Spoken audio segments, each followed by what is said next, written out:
Hello students, मेरे YouTube channel पे आप सभी का स्वागत है। मैं Yugal Sharma, faculty computer science, Holkar science college Indore, विभाग के विभागाध्यक्ष डॉक्टर प्रदीप शर्मा, संस्था के principal doctor Suresh T Silawat के मार्गदर्शन में कंप्यूटर मेमोरी पर यह वीडियो आपके लिए लाया हूँ। तो देखते हैं मेमोरी होता क्या है। तो मेमोरी कंप्यूटर का एक ऐसा भाग होता है जहाँ पर डेटा और प्रोग्राम्स को स्टोर किया जाता है। मेमोरी ह्यूमन ब्रेन की तरह ही होता है जो इंस्ट्रक्शंस और डेटा को स्टोर करता है। कंप्यूटर मेमोरी ही कंप्यूटर के अंदर एक स्टोरेज स्पेस होता है जिसमें डेटा को प्रोसेस करने से पहले और प्रोसेस होने के बाद स्टोर किया जाता है।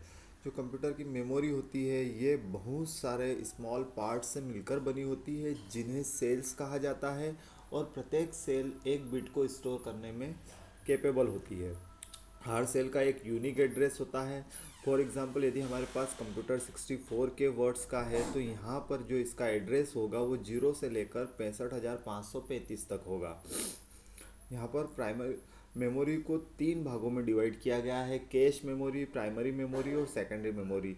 कैश मेमोरी कैश मेमोरी जो होती है वो बहुत ही हाई स्पीड की सेमीकंडक्टर मेमोरी होती है जो कि सीपीयू और मेन मेमोरी के बीच में प्लेस्ड होती है। यह एक बफर के रूप में कार्य करती है मेन मेमोरी और सीपीयू के बीच में। यह मेमोरी केवल उन्हीं डेटा और प्रोग्राम्स को होल्ड करके रखती है जो कि सीपीयू को सबसे ज़्यादा उपयोग में होते हैं। इसका अर्थ यह हुआ कि सीपीयू मेन मेमोरी से डेटा ना लेते हुए सीधे कैश मेमोरी से लेता है डेटा ले लेता है। और इसकी वजह से स्पीड जो होती है, क्योंकि मेन मेमोरी की स्पीड सीपीयू की स्पीड से कम होती है और सीपीयू आई स्लीप कंडीशन में ना जाए, इसलिए cache memory as a mediator के रूप में कार्य करती है सीपीयू और मेन मेमोरी के बीच में। इसके एडवांटेजेस होते हैं कि यह मेन मेमोरी से फास्ट होती है, इसका एक्सेस टाइम मेन मेमोरी के कंपैरिजन में कम होता है, यह उन्हीं प्रोग्राम्स को स्टोर करके रखती है या उन्हीं डेटा को स्टोर करके रखती है जो सीपीयू को सबसे ज़्यादा उपयोग होते हैं, और ये डेटा को कुछ समय के लिए वो उपयोग करती है। इसका डिसएडवांटेज है कि यह बहुत ही महंगी होती है और इसकी स्टोरेज कैपेसिटी बहुत कम होती है। Primary memory the memory with which the CPU can directly communicate is called primary memory. ऐसी मेमोरी जिससे सीपीयू सीधे सीधे कम्युनिकेशन करता है प्राइमरी मेमोरी कहलाती है। क्योंकि यह बहुत ही इसेंशियल पार्ट होता है कंप्यूटर का, इसलिए इसको मेन मेमोरी भी कहा जाता है। ये सेमीकंडक्टर चिप से मिलकर बनी होती है, इसलिए इसे सेमीकंडक्टर मेमोरी भी कहा जाता है। इसे वोलेटाइल मेमोरी भी कहा जाता है क्योंकि इसमें रखा हुआ डेटा लॉस्ट हो जाता है जैसे ही कंप्यूटर को स्विच ऑफ किया जाता है या पावर ऑफ किया जाता है।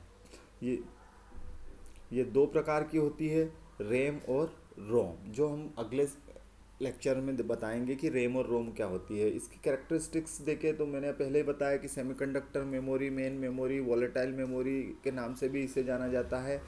यहाँ पर वोलेटाइल क्यों कहा जाता है? क्योंकि इसमें रखा हुआ डेटा लॉस्ट हो जाता है जैसे ही पावर ऑफ होती है।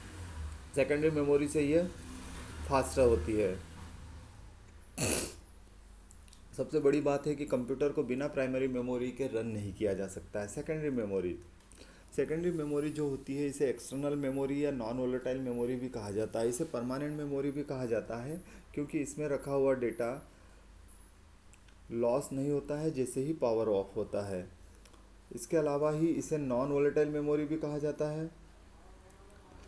जब सीपीयू डायरेक्टली इसे एक्सेस नहीं कर सकता है, यह सीपीयू को एक्सेस करने के लिए इनपुट आउटपुट रूटीन की आवश्यकता होती है, और इनपुट आउटपुट रूटीन के थ्रू ही यह इसे सेकेंडरी मेमोरी को एक्सेस कर पाता है। सेकेंड मेमोरी के example CD ROM, DVD, disk आदि होते हैं।